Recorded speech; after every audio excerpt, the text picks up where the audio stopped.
Hay una entrevista muy interesante realizada por Proyecto Camelot o Proyecto Avalon a un autodenominado ex-Illuminati, al cual Bill Ryan le puso el sobrenombre de Charles, y en la cual aparece de espaldas a la cámara para salvaguardar su verdadera identidad. Esta entrevista fue realizada en el año 2010 y explica cómo fue reclutado por el grupo de los 300, la máxima potencia de los Illuminati. Los 300 son un grupo de linajes muy poderosos en la corporación. Están al cargo de todas las demás logias que controlan el planeta y la mayoría son desconocidos por la población. Explica en esta entrevista que él es de Inglaterra y que su padre era un alto cargo militar. Charles ya de pequeño tenía habilidades especiales, pero era muy rebelde y no acataba las normas, así que acabó en reformatorios, ya que tenía problemas con la ley. Cuando ya era mayor de edad, se dedicaba a hacer trabajos para bandas delictivas, hasta que un día en un casino se le acercaron miembros del grupo de los 300 para un encargo, eliminar a un delincuente, según le dijeron, pero se dio cuenta de que era una prueba para ingresar al grupo de sicarios de los 300, ya que tiene habilidades naturales de lucha cuerpo a cuerpo. Esto que explica es muy interesante, ya que recuerda a la película de Nicolas Cage titulada El Pacto, donde un grupo se le acerca al protagonista de la película para vengar una agresión a su mujer, pero que resulta que van eliminando a gente que ha pertenecido al grupo o que investiga demasiado al grupo secreto, dándose cuenta de que se trata de una red enorme que abarca todos los niveles de la población, tanto de poder político como de seguridad pública, policía, etc. Más adelante Charles explica que fue ganándose la confianza dentro del grupo y que de esa manera fue enterándose de planes futuros de la organización para la humanidad. Explica que se puso en contacto con Bill Ryan, aparte de que le queda poco tiempo de vida, porque tiene una enfermedad grave, porque se acerca en muchas cosas que divulga públicamente y que es un peligro para la corporación, pero que tampoco están muy preocupados, ya que utilizan agentes para soltar desinformación sobre temas de conspiración y alienígenas. Cuando ven que alguien se acerca demasiado a la verdad, utilizan agentes informáticos para atacarlo y desprestigiarlos, para quitarles veracidad, y que si algún divulgador habla sobre una agenda con alguna fecha específica,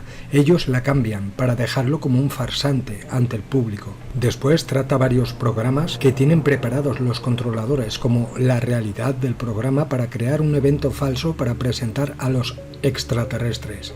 Convenient to set up a false flag operation to depict the ETs as being enemies. It's on the table, they're going to do it. That's on the table, yeah, they're going to do that. That's what the craft are for, that's what the modular things are for. And it's already started. Okay.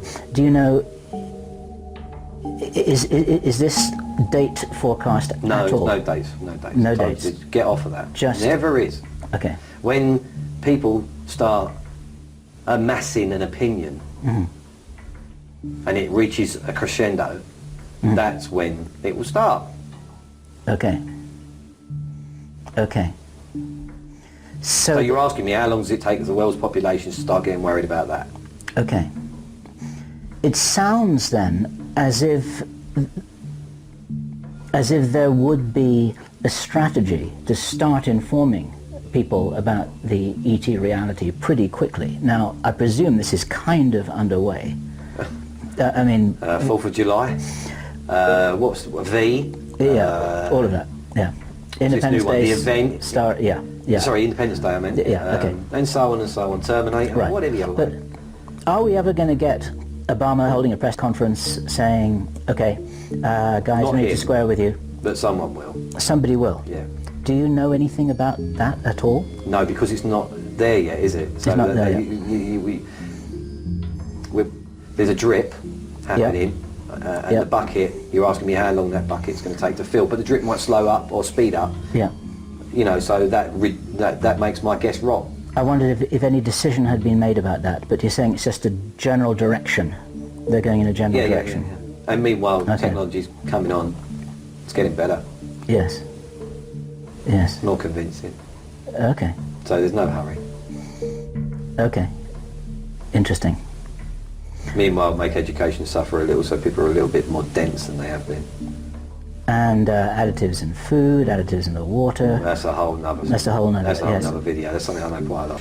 Detalles completos con una lógica desde el punto de vista de los controladores. Confirmación de que la raza humana es un proyecto genético extraterrestre. Confirmación de la realidad de los alienígenas. Una declaración de que una nave extraterrestre fue derribada deliberadamente después de 1 o 2 golpes de suerte en la década de 1940 mediante tecnología de radar.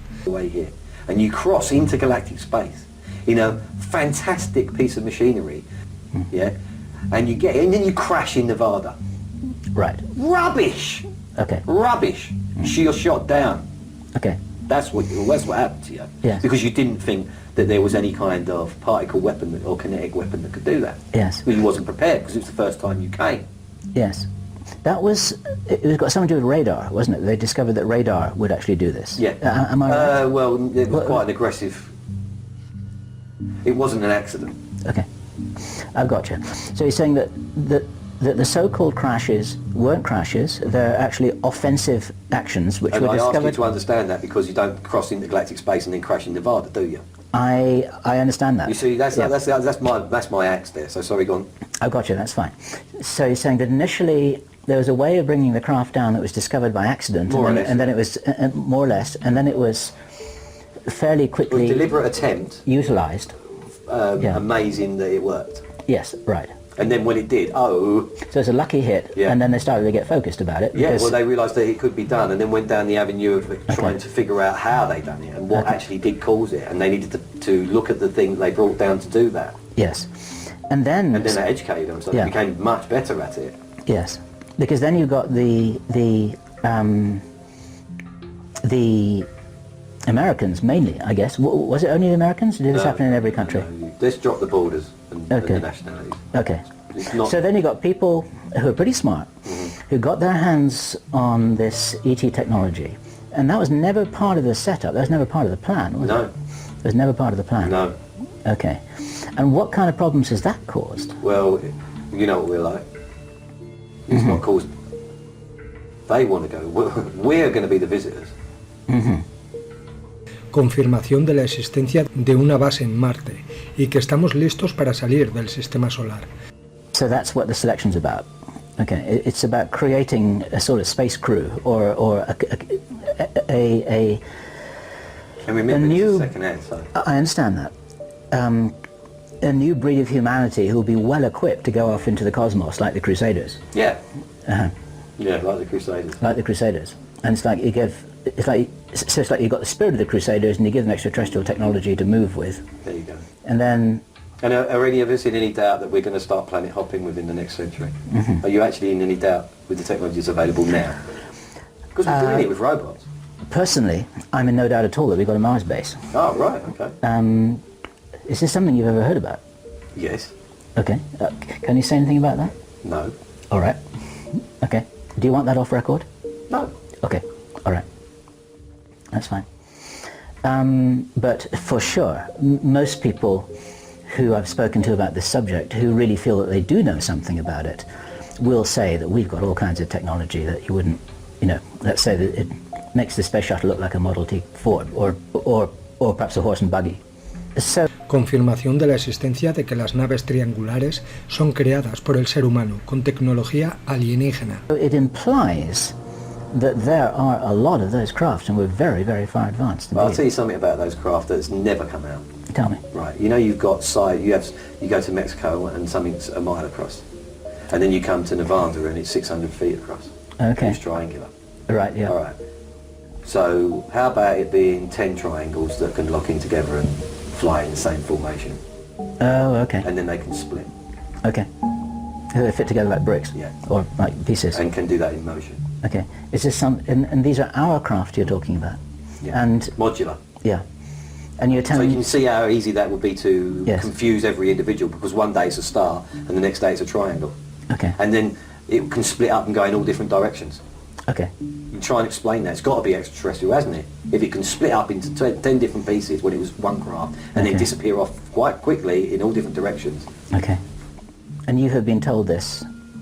I've not just been told it, I've seen it. You've seen it? Okay. Okay. La existencia del grupo de control como tal, con los detalles de su composición y su modus operandi, confirmación de artefactos en la Luna y la confirmación de que Arthur C. Clarke sabía demasiado.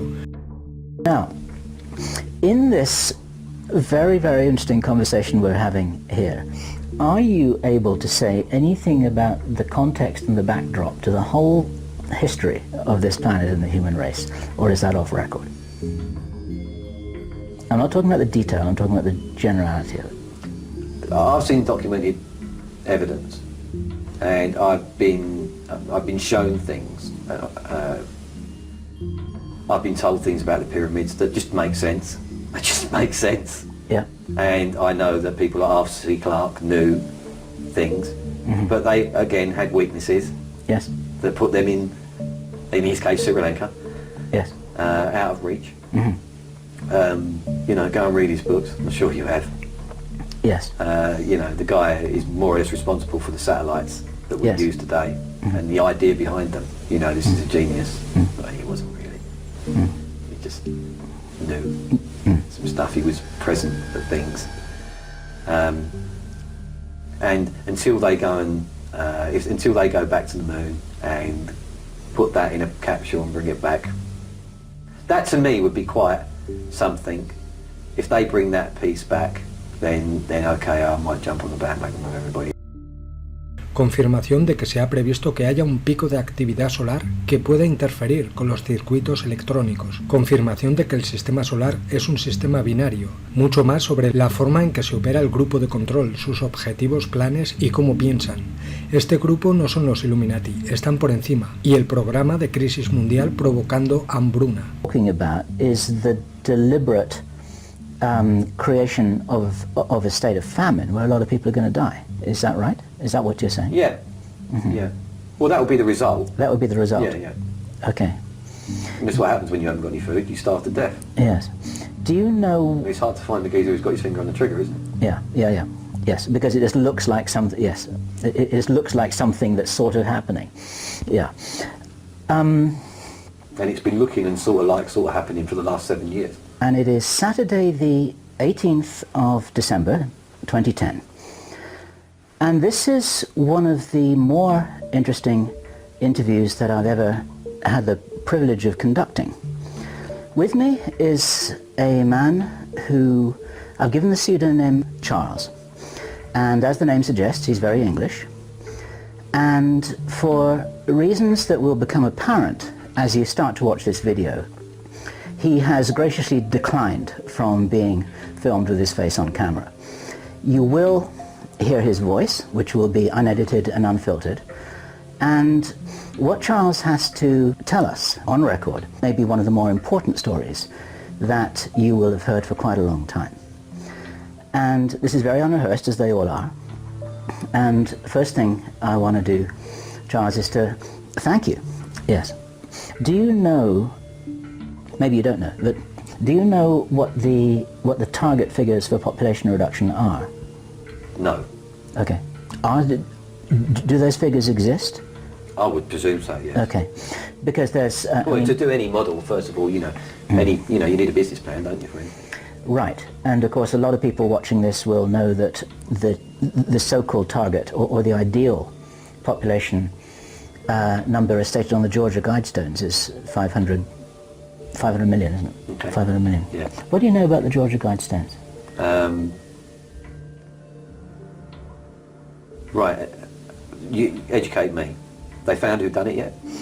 No. It was a pseudonym, somebody Christian, I think. The guy has never been located. One person has said, yes, I did this. Ah, yeah, no, discount that. Okay. Yeah, no, I'm talking about, has it been proved? No. Right. No. And it won't be. Right. I shouldn't think. Be very surprised. Okay. You're interested in the Georgia guys? I just want, not particularly. Where did they come from? That's what interests you. It looks like a manifesto. It's a manifesto in 8 languages, carved in stone, out in the open, A lot of people have drawn attention to this. The 500 million figure has been drawn attention to over and over again. I've done that myself. It looks like a manifesto. You know, like this is what we're going to do. Then perhaps it is. Then perhaps it is. Yeah. Okay. All right. So you do. All right. No problem. You're saying it's a manifesto. No, I'm not saying that. I'm saying it could be, couldn't it? It looks like one, doesn't it? Okay. This is where I'd love to have a camera idea to see. Okay. No problem. So from that point of view, and I know that you're not in the game of giving advice, and I understand why that is, because it really is about letting